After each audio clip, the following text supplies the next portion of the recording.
ದೇಶದಲ್ಲಿ ರಾಜ್ಯದಲ್ಲಿ ಎಲ್ಲ ಕಡೆ ತುಂಬ ಚೆನ್ನಾಗಿ ಮಳೆ ಆಗ್ತಾಯಿದೆ, ಎಲ್ಲ ಡ್ಯಾಮ್ ತುಂಬ್ತಾ ಇದೆ. ಕಾವೇರಿ ನೀರಿಲ್ಲ ಅಂತ ಹೇಳ್ಬಿಟ್ಟು ತುಂಬ ಹೋರಾಟ ಶುರು ಮಾಡಿದರು. ಆದರೆ ಡಿ ಕೆ ಶಿವಕುಮಾರ್ ಅವರು ಹೋಗಿ ಯಾವ ದೇವ್ರಿಗೆ ಪ್ರಾರ್ಥನೆ ಮಾಡಿದ್ರು ಗೊತ್ತಿಲ್ಲ, ಕಾವೇರಿ ಕೂಡ ತುಂಬ ಚೆನ್ನಾಗಿ ನೀರು ಬರ್ತಾ ಇದೆ. ಇವತ್ತು ಏನು ತಮಿಳುನಾಡಿಗೆ ನೀರು ಬಿಡುವ ವಿಷಯದಲ್ಲಿ ಅದು ತಣ್ಣಗಾಗಿದೆ. ಆದರೆ ಇವತ್ತು ಕಾಂಗ್ರೆಸ್ ಸರ್ಕಾರ ಬಂದು 3 ವರ್ಷ ಆಗಿದೆ.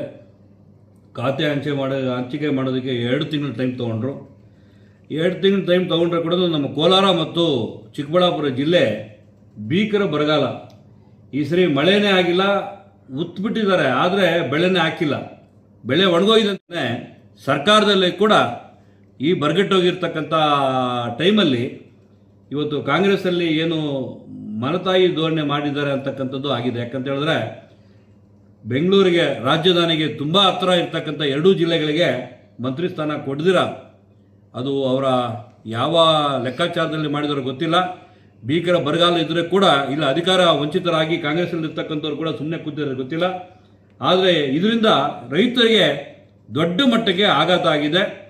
ಈ ಒಂದು ಬರಗಾಲ ತಕ್ಕ ಪಾಠ ಕಲಿಸ್ತಕ್ಕಂಥ ಕೆಲಸ ಮಾಡುತ್ತೆ. ಇದು ಈ ಬರ ಬಂದ್ಬಿಟ್ಟು ಇವತ್ತು ಆಗಿರ್ತಕ್ಕಂಥ ಕಾಂಗ್ರೆಸ್ನ ಏನು ಇವತ್ತು ನಡವಳಿಕೆ, ಸರ್ಕಾರದ ನಡವಳಿಕೆ, ಇದು BJPಗಂತೂ ವರದಾನ ಆಗುತ್ತೆ.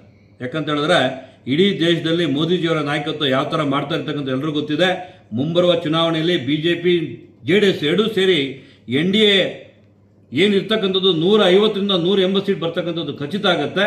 ಹಂಗಾಗಿ ಕಾಂಗ್ರೆಸ್ಗೆ ಗ್ರಾಚಾರ ಕೂಡ ಬಂದಿದೆ. ಯಾಕಂತ ಹೇಳಿದ್ರೆ 2 ಜಿಲ್ಲೆಗೆ ದ್ರೋಹ ಮಾಡಿದ್ದಾರೆ. ಮಂತ್ರಿಗಳಿಲ್ಲದೆ ಇರೋ ಕಾರಣ ಇಮಿಡಿಯೇಟಾಗಿ ಮುಖ್ಯಮಂತ್ರಿಗಳೇ 2 ಜಿಲ್ಲೆಗೆ ಬಂದು ರೈತರ ಸಂಕಷ್ಟ ನೋಡಿ ಇಮಿಡಿಯೇಟಾಗಿ ಬರಗಾಲಕ್ಕೆ ಏನು ಅವರು ಕೊಡ್ತಕ್ಕಂಥ ಆಶ್ವಾಸನೆಗಳು, ಬರಗಾಲಕ್ಕೆ ಬರ್ದಿರ್ತಕ್ಕಂಥ ತೊಂದರೆಗಳನ್ನ ನಿವಾರಣೆ ಮಾಡಿಲ್ಲ ಅಂತ ಹೇಳಿದ್ರೆ ನಾವಂತೂ ತೀವ್ರ ಹೋರಾಟ ಮಾಡೋದಂತೂ BJP ವತಿಯಿಂದ ಮಾಡ್ತೀವಿ, NDA ವತಿಯಿಂದ ಮಾಡ್ತೀವಿ. ಸೊ ಖ್ಯಾತೆ ಯಾವುದು ನಾನು ಮಾತಾಡಲ್ಲ. ನಾನು ಇರ್ತಕ್ಕಂಥ ಬರಗಾಲದ ನಮ್ಮ 2 ಜಿಲ್ಲೆಗಳ ಧೋರಣೆ, ಸರ್ಕಾರದ ಬಗ್ಗೆ ಮಾಡ್ತಾ ಇರ್ತಕ್ಕಂಥ ಏನು ಮಾಡಿರ್ತಕ್ಕಂಥ ಏನು ಅನ್ಯಾಯ ಇದೆ ಅದ್ರ ಬಗ್ಗೆ ನಾವು ತುಂಬ ತೀಕ್ಷ್ಣವಾಗಿ ವಿರೋಧ ಮಾಡ್ತೀವಿ. ರೈತರ ಪರ ಬರಗಾಲಕ್ಕೆ ಬಂದು ಇಮಿಡಿಯೇಟಾಗಿ ಮುಖ್ಯಮಂತ್ರಿಗಳು 2 ಜಿಲ್ಲೆಗೆ ಬಂದು ಏನಾದರೂ ಪರಿಹಾರ ಮಾಡಲೇಬೇಕಂತ ಆಗ್ರಹ ಮಾಡ್ತೀವಿ. ಈ ರಾಜ್ಯದಲ್ಲಿ, ದೇಶದಲ್ಲಿ NDA ಇದೆ, ರಾಜ್ಯದಲ್ಲಿ ಕೂಡ NDA ಇದೆ. ಮುಂಬರುವ ದಿನಗಳಲ್ಲಿ ನಮ್ಮ ಪಕ್ಷ ಯಾವ ರೀತಿ ತೀರ್ಮಾನ ಮಾಡುತ್ತೆ ಆ ತೀರ್ಮಾನಕ್ಕೆ ನಾವೆಲ್ಲರೂ ಭದ್ರವಾಗಿ ಕೆಲಸ ಮಾಡ್ತಕ್ಕಂಥ ಶಿಸ್ತಿನ ಸಿಪಾಯಿಗಳಾಗಿರ್ತಕ್ಕಂಥ ನಾವು, ಪಕ್ಷದ ಶಿಸ್ತಿನ ಸಿಪಾಯಿಗಳು, ಹೈಕಮಾಂಡ್ ಏನು ತೀರ್ಮಾನ ಮಾಡಿಕೊಂಡು NDA ಬಗ್ಗೆ ಏನು ಹೇಳ್ತದೆ, ಯಾವ ಥರ ಮಾಡಬೇಕು ಅನ್ನೋದು ಭದ್ರವಾಗಿ ನಾವು ಕೆಲಸ ಮಾಡ್ತೀವಿ. NDA ಬರಲೇಬೇಕು.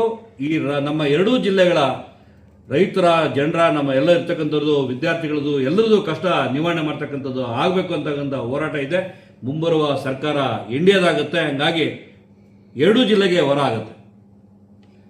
ನಮ್ಮ ಭಾರತ ಸರ್ಕಾರ,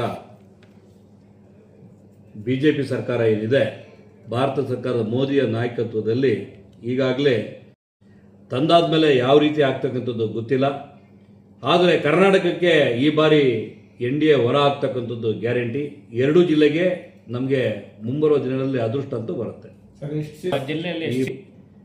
ಚಿಕ್ಕಬಳ್ಳಾಪುರ ಜಿಲ್ಲೆಯಲ್ಲಿ 5 ಕ್ಷೇತ್ರ ಇದೆ. 5 ಕ್ಷೇತ್ರದಲ್ಲಿ 5 ಕ್ಷೇತ್ರ NDA ಗೆಲ್ತೀವಿ.